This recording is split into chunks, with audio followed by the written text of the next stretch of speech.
हमारे ऋषि मुनियों का कहना है कि आप चाहें तो हवा में तैर सकते हैं, पानी पर चल सकते हैं, पूरी दुनिया जीत सकते हैं, लेकिन अपने मन की चाल समझना इन सब कामों से कठिन काम होता है। आपने कभी ख्याल किया होगा कि आप जो काम करना चाहते हैं आपका मन उससे उल्टा काम करता है। उदाहरण के लिए, अगर आप सिगरेट पीना छोड़ना चाहते हैं, आप खुद से दृढ़ निश्चय भी लेते हैं, लेकिन कुछ ही समय बाद आपका मन आपको खींचकर वापस उसी सिगरेट के पास लाकर खड़ा कर देता है। और ये बात सिर्फ सिगरेट पर लागू नहीं होती। हमारे जीवन में, हम सब के जीवन में बहुत सारे ऐसे काम होते हैं, ऐसी आदतें होती हैं जिन्हें हम छोड़ना चाहते हैं, लेकिन हम चाहकर भी उन आदतों को छोड़ नहीं पाते हैं। लेकिन अगर हम प्रयास करके अपने मन के दृष्टा बन जाते हैं, उसके साक्षी बन जाते हैं, तो हम अपने मन की चाल को पकड़ सकते हैं। और अगर एक बार हमें अपने मन की चाल पकड़ में आ जाए तो फिर हम कोई भी आदत छोड़ सकते हैं, या फिर इसके उलट कोई भी आदत अपना सकते हैं, जैसे कि ब्रह्म मुहूर्त में उठने की, या फिर कोई भी ऐसा काम जिसे करने में हमें आलस्य आता है, क्योंकि हमारी आदतों के पीछे मूलभूत बिंदु हमारा मन ही होता है और हम उसे ही नजरअंदाज करके चलते रहते हैं और बाद में पछताने के सिवाय हमारे पास कोई चारा नहीं बचता। आज की जो बोध कहानी मैं आपको सुनाने जा रहा हूं, उसमें आपको कुछ ऐसे तरीके पता चलेंगे जिससे कि आप अपने मन की चाल को भली भांति पकड़ सकते हैं, उसको जान सकते हैं, उसका निरीक्षण कर सकते हैं और उसके बाद अपनी आदतों में बदलाव कर सकते हैं। एक बार एक वाचाल शिष्य एक गुरु के आश्रम में शिक्षा ग्रहण करने के लिए आया हुआ था। वो शिष्य अपने गुरु की बात कम सुनता था, लेकिन अपनी बात बताने में वो बहुत उत्सुक रहता था। एक दिन गुरु ध्यान पर चर्चा कर रहे थे। ध्यान किस प्रकार किया जाता है और ध्यान का क्या महत्व होता है, इसी पर चर्चा चल रही थी। आश्रम के सभी शिष्य मौन होकर अपने गुरु की बातों को सुन रहे थे। गुरु उनको समझा रहे थे कि आप किसी भी प्रकार का ध्यान करते हो, लेकिन ध्यान की गहराइयों में जाने के लिए आपको अपने मन के अंदर प्रेम जागृत करना होगा। ध्यान करते समय आपको निरंतर अपने मन का निरीक्षण करना होगा कि आपके मन के अंदर किस प्रकार के विचार आते हैं। गुरु अपनी बात पूरी कर पाते इससे पहले ही वो वाचाल शिष्य बीच में ही बोल पड़ा। उसने कहा, गुरुजी, मैं बहुत दिनों से अपने मन का निरीक्षण कर रहा हूँ। मैं हर आने जाने वाले विचार को बड़ी गहराई से देखता हूँ, समझता हूँ, लेकिन उसके बावजूद मेरे मन की आदतों में कुछ बदलाव नहीं आ रहा है। मैं अक्सर सुबह देरी से उठता हूँ और रोज रात को मैं यही सोचकर सोता हूँ कि मैं सुबह जल्दी उठूंगा, जल्दी उठकर ध्यान करूंगा, अपने मन का निरीक्षण करूंगा, लेकिन मैं ये कर नहीं पाता हूँ। मैंने अपने साथी शिष्यों से भी इस बारे में चर्चा की, लेकिन उनके पास भी इसका कोई जवाब नहीं है। इस आश्रम में कोई एक दूसरे से बात ही नहीं करना चाहता। सब लोग चुपचाप रहते हैं, कोई चर्चा नहीं होती। ऐसे हम अपने मन को कैसे समझ पाएंगे, उसका निरीक्षण कैसे कर पाएंगे? जब तक हम अपने मन के विचारों का, अपने मन की आदतों का एक दूसरे के सामने जिक्र नहीं करेंगे, उसकी चर्चा नहीं करेंगे, उस पर बहस नहीं करेंगे, तब तक हम चुप रहकर अपने मन को कैसे समझ पाएंगे? कृपया करके इन सभी शिष्यों को समझाने की कृपा करें कि कम से कम एक दूसरे से अपने मन की बात साझा तो करें। उनके मन में क्या विचार चलते हैं, ध्यान में उनके अंदर क्या बदलाव आता है, वो क्या महसूस करते हैं ध्यान करते वक्त। कम से कम आश्रम में इन बातों की तो चर्चा होनी चाहिए।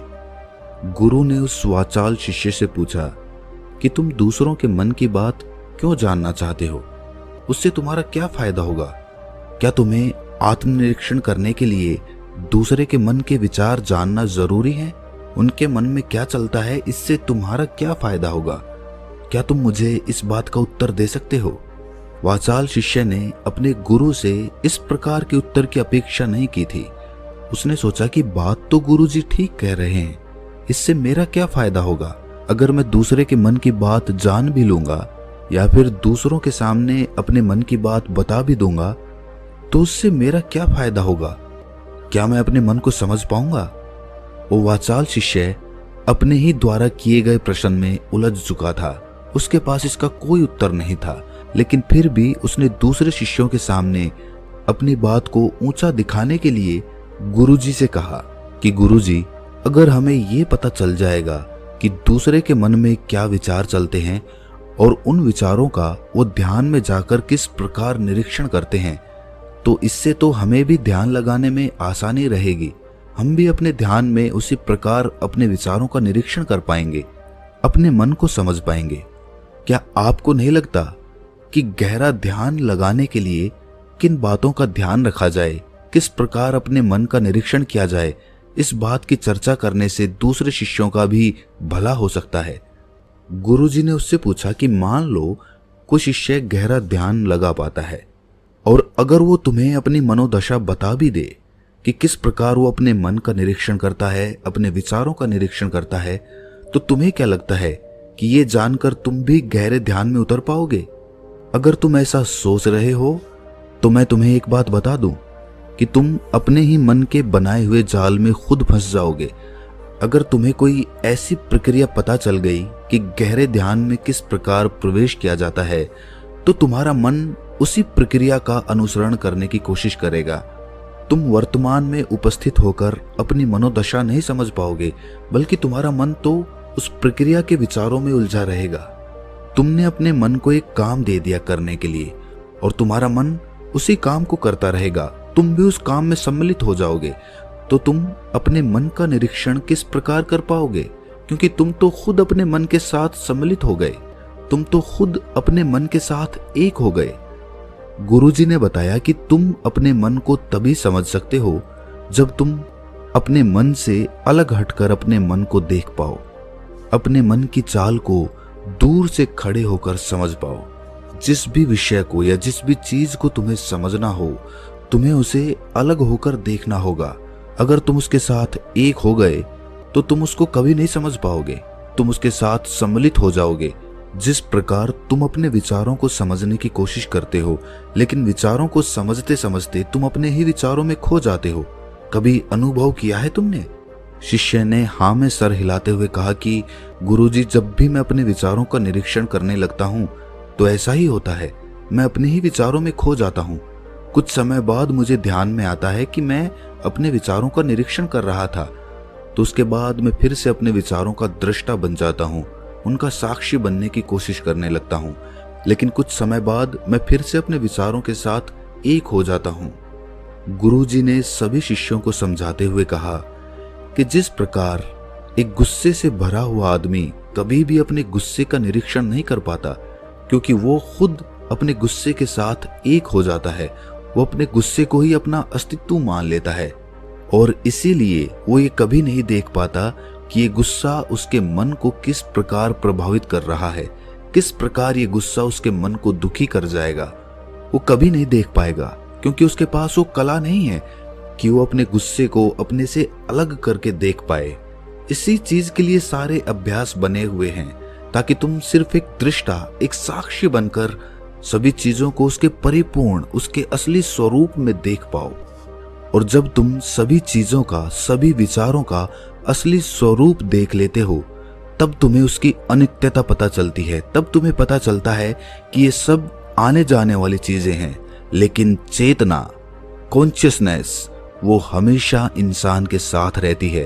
वो दृष्टा, वो साक्षी जो उसको देख रहा है, वो हमेशा जीवित रहता है, वो कभी नहीं मरता, वो नित्य है। और वही चेतना होती है। चेतना किसी भी चीज से कभी भी बंधी हुई नहीं होती।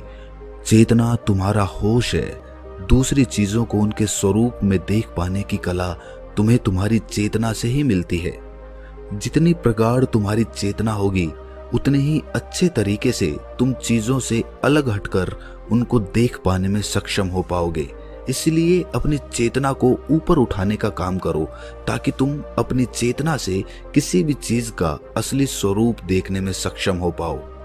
शिष्य ने पूछा कि गुरुदेव, आपकी बातें कुछ कुछ तो समझ में आ रही हैं, लेकिन एक बात समझ में नहीं आई कि अपनी चेतना को ऊपर उठाने के लिए, अपने आप को ज्यादा होश में रखने के लिए हमें क्या करना होगा। इस पर चर्चा करते हुए गुरु ने बताया कि तुम मौन होकर, चुप होकर सिर्फ अपने विचारों को, अपने मन की प्रक्रियाओं को, अपने अनुभवों को देखना शुरू करो। तुम्हारे अनुभव आते हैं, तुम्हारे अनुभव चले जाते हैं, वो अनित्य है। वो हमेशा हमारे साथ नहीं रहने वाले, लेकिन हमारा मन उन्हीं अनुभवों को पकड़ने की कोशिश करता रहता है। जब तुम्हें कोई अच्छा अनुभव होता है तो तुम्हारा मन चाहता है कि तुम्हें बार बार वही अनुभव हो, और उसी अनुभव को लेने के चक्कर में तुम्हारा मन तुम्हें फंसाता चला जाता है। तुम्हारी चेतना तुम्हारे मन के अधीन हो जाती है। वही होता है एक सिगरेट पीने वाले के साथ, वही होता है एक शराब पीने वाले के साथ, और वही होता है हर बुरी आदत अपनाने वाले के साथ, कि उसकी चेतना उसके मन की गुलाम हो जाती है। अगर तुम अपनी चेतना को अपने मन से आजाद करना चाहते हो तो सबसे पहले मौन रहना सीखो, चुप रहना सीखो। तुम्हारे ज्यादा बोलने की आदत, दूसरों से उनके अनुभव सुनने की आदत तुम्हारे मन को और ज्यादा भर देगी। लेकिन अपनी चेतना को आजाद करने के लिए तुम्हें अपने मन को खाली करना सीखना होगा। जब तुम अपने मन को खाली करोगे तब तुम्हें अपनी चेतना का असली स्वरूप दिखाई देगा। तब तुम्हें पता चलेगा कि मौन रहकर, चुप रहकर अपनी चेतना को कैसे ऊपर उठाया जाए, कैसे हमेशा चैतन्य रहा जाए। चैतन्य रहना ही हमारा असली स्वरूप होता है, लेकिन हम उसे भूल चुके हैं अपने मन के अधीन होकर। इसीलिए अपनी चेतना को अपने मन से छुटकारा दिलाना होगा। इसके लिए तुम चुप रहकर अपने मन के विचारों को देखना शुरू करो, उसके अनुभवों को महसूस करना शुरू करो। जब तुम अपने मन के साक्षी हो जाते हो, अपने मन के दृष्टा हो जाते हो, उसे देखने वाले हो जाते हो, तब तुम्हें पता चलता है कि तुम्हारे मन में एक विचार जाता है तो दूसरा आ जाता है, दूसरा जाता है तो तीसरा आ जाता है। और इस प्रकार जिस तरह सड़क पर भीड़ चल रही होती है, लोगों का हुजूम चल रहा होता है, एक आदमी जाता है तो दूसरा आता है, दूसरा जाता है तो तीसरा आता है, उसी प्रकार हमारे मन की भूमि में अनेकों अनेक विचार आते और जाते रहते हैं। लेकिन धीरे धीरे हम उनसे जुड़ते नहीं हैं, उनके साथ बहने नहीं लग जाते, उनके साथ खो नहीं जाते, बल्कि उनको साक्षी होकर बस देखते रहते हैं। और देखते देखते धीरे धीरे वो सभी विचार विलीन होने लगते हैं, और उसके बाद हमारे मन की भूमि पूरी तरह से खाली हो जाती है। और अब हमें पहली बार अपने चैतन्य होने का पता चलता है। हमें पता चलता है कि हमारी चेतना ही हमारा असली आनंद है, वही हमारा स्वरूप है। और उसके लिए अपने मन की भूमि से खरपतवार हटानी जरूरी होती है। उसके लिए मेहनत नहीं करनी, बस उन विचारों को देखते रहना है। एक विचार जाता है तो दूसरा आता है, दूसरा जाता है तो तीसरा आता है। बस देखते रहो, देखते रहो, साक्षी बने रहो, दृष्टा बने रहो, और देखते देखते वो विचार विलीन हो जाते हैं। लेकिन इसके लिए तुम्हें चुप रहकर अभ्यास करना होगा। चुप रहकर अपने विचारों का आत्मनिरीक्षण करना होगा, अपने मन की भावनाओं को समझना होगा। कब तुम्हें गुस्सा आता है, कब तुम्हें खुशी होती है, उसे अलग खड़े होकर देखना होगा। जब भी हमें गुस्सा आता है या खुशी होती है या किसी से घृणा होती है तो हम तत्क्षण उत्तेजित हो जाते हैं, और उत्तेजना की वजह से ही हम उन भावनाओं को अलग होकर देख नहीं पाते हैं। लेकिन अगर हम उत्तेजित ना हों, शांत रहें, शिथिल रहें, तो हम अपने मन की भावनाओं को समझ सकते हैं, उनको जान सकते हैं। और जब हम अपने मन की भावनाओं को जानने लगते हैं तब हमें पता चलता है कि कोई भी भाव हमेशा नहीं रहता। एक भाव जाता है तो दूसरा चला आता है। खुशी हमेशा नहीं रहती, दुख हमेशा नहीं रहता, गुस्सा हमेशा नहीं आता, घृणा हमेशा नहीं होती। जब इन बातों को हम समझने लगते हैं तो ये सारे भाव हमारे अंदर से विलीन होने लगते हैं, और सिर्फ एक प्रेम, एक आनंद हमारे अंदर बच जाता है। उसे ही हम परमानंद कहते हैं, और वही हमारा असली स्वरूप होता है। इसीलिए अपने मन की चाल में तुम खुद मत फंस जाना। अपने मन की चाल को दूर खड़े होकर बस देखते रहना, और देखते देखते वो चाल, तुम्हारा मन पूरी तरह से विलीन हो जाएगा। और जब कोई मन नहीं बचेगा तभी हम हर चीज में अपना मन लगा सकते हैं, हर काम को पूरे ध्यान पूर्वक कर सकते हैं। असल में मन का विलीन होना ही ध्यान में प्रवेश होता है। जब तक हमारा मन हावी होता है तब तक हम ध्यान में प्रवेश नहीं कर पाते, क्योंकि हमारा मन करेगा तब हम ध्यान करेंगे, और जब हमारा मन नहीं करेगा तब हम ध्यान नहीं करेंगे। और ऐसा हर काम में लागू होता है। लेकिन एक बार अगर हमारा मन विलीन हो जाता है तो हम हर काम में ध्यान लगा सकते हैं और ध्यान ही हमारा असली स्वरूप बन जाता है, वही चेतना बन जाती है। इस ज्ञान भरी चर्चा को सुनकर सभी शिष्य प्रसन्न हो गए, लेकिन गुरु ने उन्हें चेतावनी देते हुए कहा कि तुम प्रसन्न हो रहे हो, ये भी तुम्हारे मन की एक भावना है। तुम्हें ये बातें सुनने में मजा आ रहा है, इसीलिए तुम प्रसन्न हो रहे हो, लेकिन ये बातें हमेशा कोई तुम्हें नहीं सुनाएगा और इसी वजह से तुम्हारा मन हमेशा प्रसन्न नहीं रह पाएगा। अगर तुम्हें असली आनंद की खोज करनी है, ऐसी प्रसन्नता हासिल करनी है जो कभी विलीन ना हो, तो तुम शांत होकर, मौन होकर, भावना रहित होकर अपने विचारों और अपनी भावनाओं को देखना शुरू करो।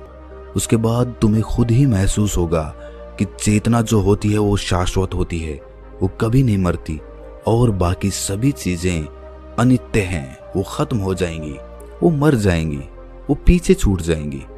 कोई भी चीज इस संसार में शाश्वत नहीं होती सिवाय हमारी चेतना के।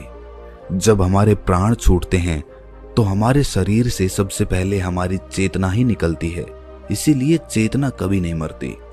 गुरु ने सभी को निर्देश देते हुए कहा कि आज हम मौन रहकर अपने मन के विचारों और उसकी भावनाओं पर ध्यान लगाएंगे, उसके साथ सम्मिलित नहीं होंगे, बस उसे दूर से खड़े होकर देखते रहेंगे। थोड़ा कठिन है, लेकिन अभ्यास करने से तुम इसमें पारंगत हो जाओगे।